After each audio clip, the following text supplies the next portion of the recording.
Hello दोस्तों, study बुनो channel में आप लोगों का स्वागत है। चलिए आज बात करते हैं 10वीं क्लास का सोशल साइंस का क्वेश्चन जो 20 फरवरी के लिए बहुत ही इंपॉर्टेंट प्रश्न है। चलिए वीडियो को स्टार्ट करते हैं। ये 15 प्रश्न है जिसमें से आप लोगों को 20 फरवरी को कम से कम तो 10 प्रश्न जरूर से जरूर ये प्रश्न पूछी जाएगी। बहुत ही इंपॉर्टेंट प्रश्न है, वीवीआई प्रश्न है। पहला नंबर प्रश्न क्या है? पहला नंबर प्रश्न है कि यूनान के स्वतंत्रता संग्राम के किससे पराजय हुआ था? जो यूनान के स्वतंत्रता जो संग्राम से किसका पराजय हुआ था? तो इसका ऑप्शन है रूस की, बी ऑप्शन है तुर्की, सी ऑप्शन है यूनान और डी ऑप्शन है फ्रांस। इसके सही ऑप्शन है कि किसकी पराजय हुई थी? तो तुर्की को हुई थी। किसको? तुर्की को हुआ था। और दूसरा नंबर प्रश्न बहुत ही इंपॉर्टेंट है कि गैरिबाल्डी का पेशा क्या था? जो गैरिबाल्डी था इसका पेशा क्या था? तो इसका ऑप्शन है सिपाही, बी ऑप्शन है किसान और सी ऑप्शन है जमींदार और डी ऑप्शन नाविक। इसका सही ऑप्शन है कि गैरिबाल्डी का पेशा क्या था? तो नाविक था। क्या था? नाविक था। और तीसरा नंबर प्रश्न बहुत ही इंपॉर्टेंट है। तीसरा नंबर प्रश्न, ये प्रश्न तो जरूर से जरूर पूछा जाएगा कि ब्रिटेन में किस वर्ष सार्वजनिक व्यस्त मताधिकार को मनाया जाता है? मान्यता मिली है। कब मिली है मान्यता? तो इसका सही ऑप्शन है, इसका ऑप्शन है 1906 में, बी ऑप्शन है 1911 में और सी ऑप्शन है 1928 में और डी ऑप्शन 1931 में। इसका सही ऑप्शन है कि ब्रिटेन की किस वर्ष की सार्वजनिक व्यवस्था मताधिकार को मान्यता दी गई है? तो इसका सही ऑप्शन है 1928 में। और चौथा नंबर प्रश्न तो बहुत ही इंपॉर्टेंट है। ये प्रश्न तो बार बार पूछी जाती है कि 14वीं लोकसभा में महिलाओं के मत भागीदारी रही, यानी जो 14वीं लोकसभा में महिलाओं की भागीदारी रही, कितनी परसेंट भागीदारी थी? तो इसका सही ऑप्शन है कि 6.51% महिलाओं को भागीदारी थी। किसमें? 14वीं लोकसभा में। और पाँचवा नंबर प्रश्न बहुत इंपॉर्टेंट है कि 15वीं लोकसभा में महिलाओं का भागीदारी रही, कितनी परसेंट रही थी? तो इसका ऑप्शन है 4.9%, बी ऑप्शन है 10.86% और सी ऑप्शन है 12.04% और डी ऑप्शन है 15.08%। इसका सही ऑप्शन है कि 15वीं लोकसभा में महिलाओं का भागीदारी कितनी थी? तो 10.86% थी। और 16 नंबर छठा नंबर प्रश्न बहुत ही इंपॉर्टेंट है। ये प्रश्न तो कम से कम तो हर साल पूछी जाती है। ये प्रश्न वीवीआई प्रश्न है। क्या है कि काउंट काबूर को विक्टर एमुलियन ने किस पद से नियुक्त किया था? जो काउंट काबूर को एमुलियन ने किस पद से नियुक्त किया था? तो इसका सही ऑप्शन है प्रधानमंत्री के पद से नियुक्त किया था। और सातवां प्रश्न है कि प्रथम इंटरनेशनल की बैठक कहाँ हुआ था?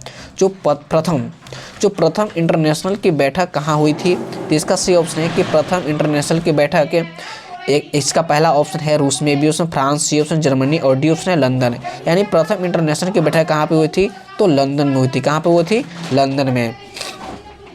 और 8 नंबर प्रश्न बहुत ही इंपॉर्टेंट प्रश्न है। ये प्रश्न जरूर से जरूर पूछी जाती है कि 1917 में पहली रूस क्रांति।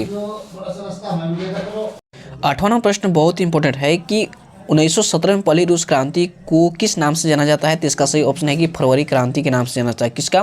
फरवरी क्रांति के नाम से जाना जाता है। और 9वां प्रश्न बहुत इंपॉर्टेंट है। ये प्रश्न तो हर बार पूछी जाती है परीक्षा में कि भारत में योजना आयोग का गठन कब हुआ था? भारत में योजना आयोग का गठन कब हुआ था? तो इसका ऑप्शन है ए 15 मार्च 1950 को, बी ऑप्शन है 15 सितंबर 1950, सी ऑप्शन है 15 अक्टूबर 1951 और डी ऑप्शन है 1919। इसका सही ऑप्शन है कि भारत में योजना आयोग का गठन कब हुआ था?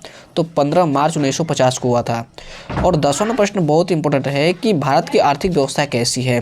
जो भारत की जो है आर्थिक व्यवस्था कैसी है? ये प्रश्न वीवीआई प्रश्न है। ये प्रश्न 20 फरवरी को जरूर से जरूर पूछा जाएगा कि भारत की आर्थिक व्यवस्था कैसी है? तो इसका ऑप्शन है सामाजिक, बी ऑप्शन पूंजीवादी और सी ऑप्शन है मिश्रित और डी ऑप्शन है इनमें से कोई नहीं। इसका सही ऑप्शन है कि भारत की आर्थिक व्यवस्था कैसी है? तो मिश्रित है। क्या है? मिश्रित है। और 11वां प्रश्न क्या है कि किस क्षेत्र को तृतीय क्षेत्र कहा जाता है? किस क्षेत्र को तृतीय क्षेत्र कहा जाता है? तो इसका ऑप्शन है किस क्षेत्र को तृतीय क्षेत्र कहा जाता है? तो सेवा क्षेत्र। ऑप्शन है सेवा क्षेत्र को और बी ऑप्शन है कृषि क्षेत्र और सी ऑप्शन है औद्योगिक क्षेत्र और डी ऑप्शन है इनमें से कोई नहीं। इसका सही ऑप्शन है कि तृतीय क्षेत्र किसे कहा जाता है? तो सेवा क्षेत्र को तृतीय क्षेत्र कहा जाता है। और 12 नंबर प्रश्न बहुत ही इंपॉर्टेंट है। ये प्रश्न तो हर साल परीक्षा में पूछी जाती है कि वियना में रहने वाले फ्रांसीसी नागरिक को क्या कहा जाता है? जो वियतनाम में जो रहने वाले जो फ्रांसीसी होते हैं नागरिकों को क्या नाम दिया जाता है? तो इसका ऑप्शन सही है क्लोन कहा जाता है। किसको? क्लोन कहा जाता है। और 13वां प्रश्न है कि हिंद स्वराज पुस्तक किसके द्वारा लिखी गई है। जो हिंद जो स्वराज जो पुस्तक है किनके द्वारा लिखी गई है, तो इसका ऑप्शन है ए बाल गंगाधर तिलक द्वारा, बी ऑप्शन है गोपाल कृष्ण गोखले द्वारा, और सी ऑप्शन है लाला लाजपत राय द्वारा, और डी ऑप्शन है मोहनदास करमचंद गांधी द्वारा। इसका सही ऑप्शन है कि हिंद स्वराज की पुस्तक किसके द्वारा लिखी गई है, तो मोहनदास करमचंद गांधी के द्वारा लिखी गई है। और 14वां प्रश्न बहुत ही इंपॉर्टेंट है कि बम्बई में पहला कपड़ा मिल कब खुला था। जो बम्बई में पहला कपड़ा मिल कब खुला था, तो इसका ऑप्शन ए है 1845 में, बी ऑप्शन है 1850 में, सी ऑप्शन है 1852 में, और डी ऑप्शन है 1854 में। इसका सही ऑप्शन है कि बम्बई में पहला कपड़ा मिल कब खुला था, तो इसका सही ऑप्शन है कि 1854 में खुला था। कब खुला था, 1854 में।